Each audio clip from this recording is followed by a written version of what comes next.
Mesdames, Messieurs, bonjour et bienvenue sur notre chaîne YouTube. Ici nous vous donnons la clé, alors si vous êtes nouveau, abonnez-vous et cliquez sur la cloche de notification pour ne plus rien manquer. Cela fait, on peut commencer. Édito. La CEDEAO et le CNRD se livrent une guerre sans nom. Le fait est rare, voire même rarissime en diplomatie.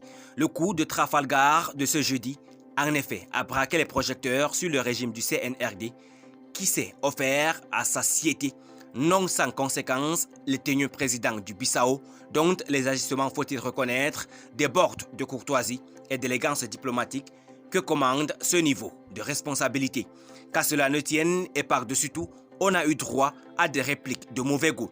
Et pourtant, cette fois-ci, les commentaires d'Embalo n'étaient pas des écarts de langage comme il s'était illustré récemment, il y a plus d'un an, contre le président déchu Alpha Condé qu'il massacrait à son aise et à chaque occasion au nom du combat pour le respect de l'alternance démocratique.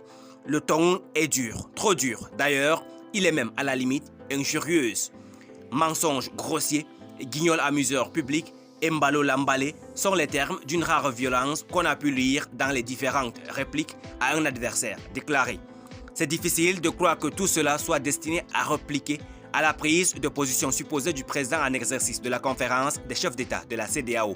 Celui-ci, faut-il le rappeler, avec son langage sans détour, toujours direct, souvent choquant et qui a le don de radicaliser, a rappelé un principe de la CEDEAO concernant les régimes de transition. Cela en y mettant bien évidemment son moi. C'est celui qui consiste à ne pas permettre aux putschistes dans l'espace sous-régional de rester au pouvoir au-delà de 24 mois, soit 2 ans. Et pourtant, avant lui, d'autres voix, non des moindres de cet espace, ont soutenu avec véhémence ce principe. Il s'agit notamment du président de la Côte d'Ivoire, Alassane Ouattara, et celui du Sénégal, Macky Sall. La diplomatie était le canal le mieux indiqué pour répondre à l'impénitent Embalo, accusé d'avoir une trop grande obsession de diaboliser le pouvoir de Conakry. Celle-ci l'aurait fait dans les termes qui sied avec la méthode appropriée.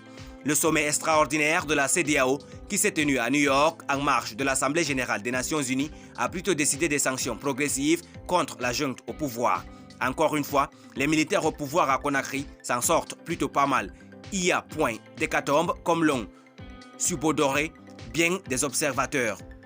L'occasion est ainsi donnée, hélas, aux faucons du système, désormais de plus en plus nombreux, eux qui auraient probablement conseillé au président du CNRD de permettre ce type de réaction, de perpétuer la pratique, une pratique qui proclame et revendique le nationalisme, une facilité qui par moments sent quelque peu son populisme avec des séries d'affirmations qui permettent à bien de ceux qui les émettent de s'en sortir à bon compte. Attention à l'enlisement de la situation avec les positions qui risquent de se radicaliser. Dans tous les cas, le président du Niger, Mohamed Bazoum, le reconnaît lui-même. En n'étant pas membre de l'UEMOA et avec sa façade maritime, la Guinée n'est pas aussi vulnérable face aux sanctions de la CEDEAO que l'a été le Mali. Merci pour votre aimable attention. Si vous êtes nouveau, n'oubliez pas de cliquer sur la cloche de notification et de vous abonner à la chaîne. Merci, à très bientôt pour une nouvelle vidéo.